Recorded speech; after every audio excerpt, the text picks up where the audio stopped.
The Village Laborer, 1760 to 1832, a study in the government of England before the Reform Bill, written by J. L. Hammond and Barbara Hammond, with new foreword by Cole Bolchoz, read by Cole Bolchoz. Copyright 2022.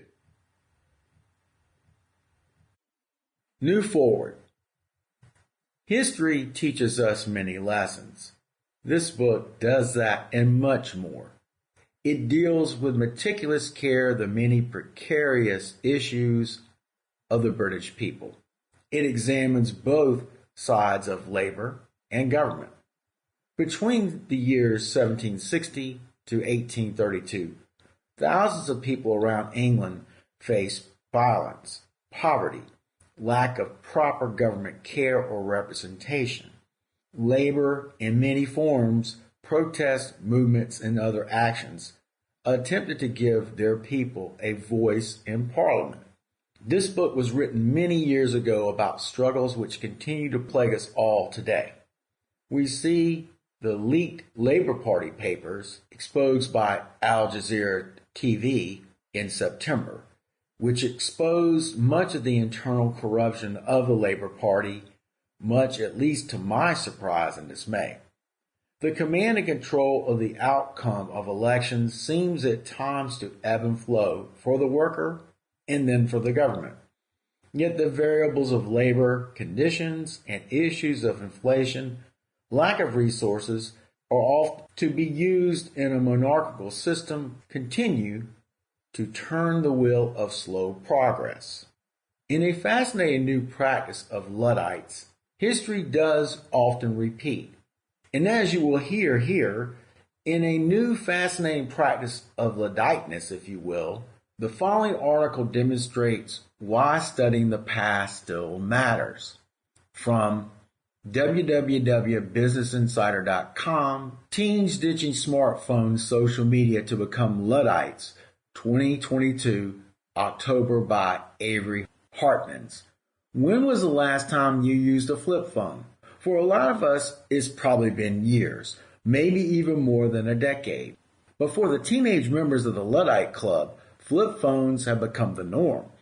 They're giving up social media and relying on face-to-face conversations in an effort to free themselves from the attention-hogging tyranny of smartphones. Personally, I'm not ready to give up my iPhone just yet, but I think they're onto something special. Hartman's article continues to talk about a new phenomenon called the toggling tax. Continuing in the article, how one smartphone addicted teen learned to become a Luddite. High schooler Lola Shub was a self-described screenager, snapping selfies and mindlessly scrolling through social media. When a friend ditched her smartphone for good, it inspired Shub to swap her iPhone for a flip phone. She is now part of the Luddite Club, a group of New York City teens who meet at their local library. The club only has one rule: no smartphones here.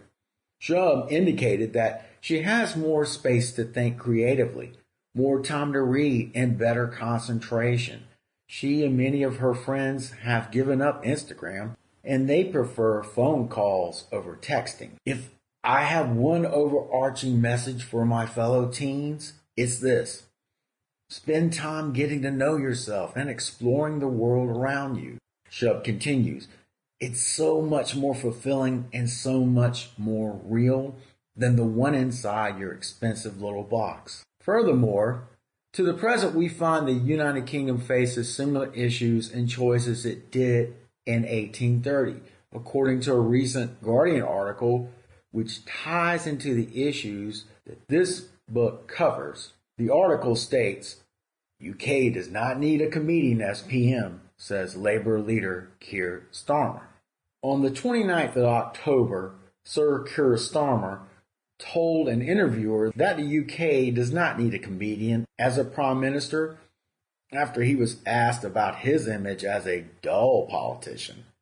The question came in an interview with Mumsnet founder Justine Roberts, who put questions from the site's users to the Labour leader. I find this whole discussion Sample complete. Ready to continue?